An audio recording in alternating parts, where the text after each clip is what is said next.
Good afternoon with the Wednesday edition of KNOP's Panhandle Roundup. I'm Victoria Norgard. 2 Panhandle residents are facing felony weapons charges following a traffic stop from the past weekend. KNEB reports that Scottsbluff County Sheriff's deputies stopped a Jeep Patriot for fictitious license plates on the southeast edge of Scottsbluff. Neither occupant of the vehicle had a valid driver's license, and a search of the Jeep led to the discovery of a machete, a loaded gun, and the driver, 38-year-old Thierry Roland Sagna of Scottsbluff, and his passenger, 43-year-old Stephanie Wise of Bayard, were each taken into custody without further incident. And in courtroom news, Nathan Robinson of Dix was sentenced on Monday in Cheyenne County District Court on charges relating to theft from an 84-year-old Sidney Woman. News Channel Nebraska reports that Robinson was sentenced to not more than 30 years or less than 20 on count 1 robbery and count 3 senior adult abuse. The sentences are to be served concurrently, and with the Nebraska Department of Corrections, Robinson was arrested in southern Colorado after Nebraska authorities contacted their Colorado counterparts to be on alert for Robinson after a search of his residence upon being accused of assaulting an 84-year-old at Western Heritage Apartments and stealing her vehicle. And a Panhandle man has been sentenced after leading police on a chase with a stolen vehicle back in February. KNEB reports that Garrett Russ was facing charges of theft by receiving stolen property and felony operating a motor vehicle to avoid arrest. Last month, the 24-year-old pleaded no contest to the flight to avoid arrest charge in exchange for the theft charge to be dismissed. Late last week, Russ was sentenced to 10 days in jail along with court costs. And troopers with the Nebraska State Patrol removed half a dozen drivers from the road last week within Scottsbluff County during the annual Oregon Trail Days. The 103rd Oregon Trail Days ran from last Thursday to Sunday, during which time troopers performed high visibility patrols, resulting in 3 drivers being removed from the road for operating vehicles while under suspended licenses, and another 3 were removed from the road for driving while impaired. The high visibility enforcement was funded in part to a grant from Nebraska Department of Transportation Highway Safety Office. And now turning to Panhandle weather, here's meteorologist Justin Kraft.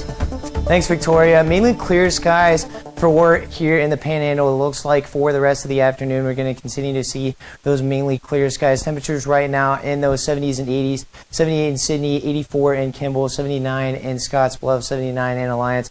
With those temperatures in those 70s, winds are blowing in from the north and from the east at about 3 to almost 12 miles per hour in the Panhandle. So it looks like for the rest of today, we're going to see mostly sunny skies for this afternoon, and then there is a chance of possible severe thunderstorms for later tonight. And then it looks like the chances of rain and thunderstorms are going to stick around for Thursday, Friday, and Saturday for in the Panhandle, with temperatures in those lower 90s Thursday and Friday, and then for Saturday, temperatures dropping down into those high 80s. So it's going to be a very active weather pattern for the next 3 days coming up for in the Panhandle. That's it for weather. Back to you, Victoria.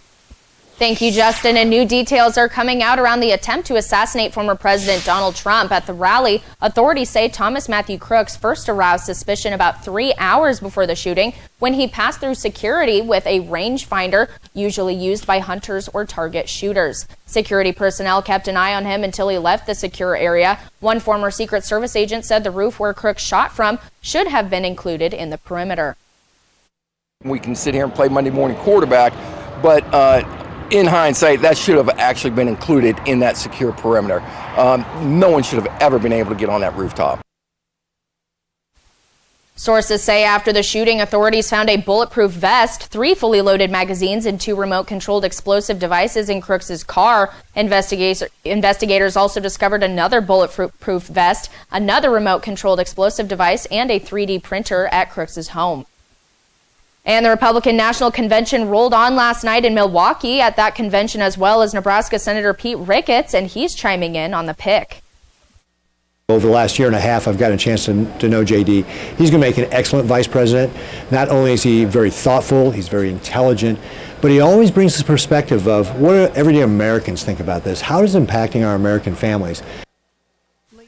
Ricketts says he plans on emphasizing the importance of agriculture in the Midwest to his colleagues at the RNC this week. Trump's former opponents Nikki Haley and Ron DeSantis also spoke at the convention with a heavy focus on crime and the border. Trump also announced his first joint rally with Vance will be in the battleground state of Michigan this weekend. We'll dive into news around the state in just a moment, but now we turn our attention to sports with our own John Clanton.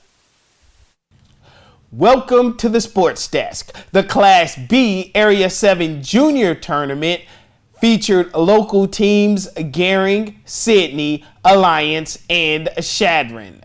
That number would go down to 2 as the championship game held on Tuesday night. McCook and Alliance meeting for the championship. Now, McCook needing to win twice over Alliance to claim the title. Alliance just needing to win this contest. Folks, both starting pitchers balling on the mound. McCook starter Kel Sadler showing off the heat, getting the steer right for the out. Later is Kel again, the nice toss to get the K and end the inning.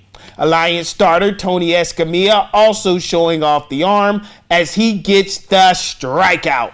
Alliance finally pushing across runs with 2 on. Kobe Stem, the grounder, but he uses his speed to beat the throw to first base. That's good enough to score both Espelanic and Braden Clark 2-0. McCook, though, getting their offense going with 1 on. Cooper rakes, flies out to left field. It's good enough to score the runner from third base. 2-1 Alliance lead cut to 1. But in the end, Alliance holds on to get the win 7-2 to claim the B7 Junior Tournament title and trip to state. Great run by McCook comes to an end, and congratulations to the Alliance Junior Spartans.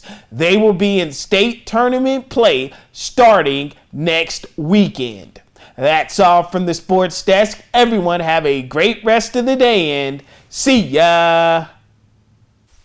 Sloppy to non-existent record keeping, glaringly inadequate oversight, and twice as many credit cards as employees. Nebraska State Auditor Mike Foley is out with another blistering report. That was just some of what he said while highlighting what he and his team found at the Department of Transportation. In short, he calls out millions of dollars in questionable expenditures from, quote, extraordinary amounts of overtime pay to fuel purchases that simply don't add up. For example, there were nearly 500 instances in the past year where employees reported driving between nearly 500 to 900 miles a day. That's like driving from Lincoln to Corpus Christi, Texas. And with those gas purchases, the audit shows more than 700 times where the amount pumped far exceeded that particular vehicle's tank capacity.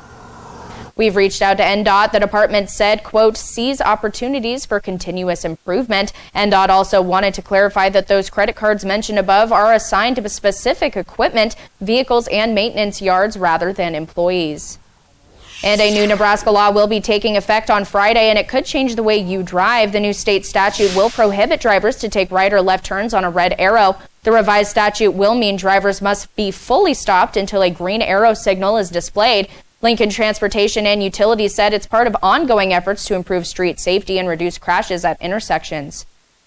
And the nation's 911 system is on the brink of its own emergency. Over the course of a year, more than 75% of the nation's 911 call centers experienced outages. That left millions of people across multiple states unable to dial 911 in an emergency.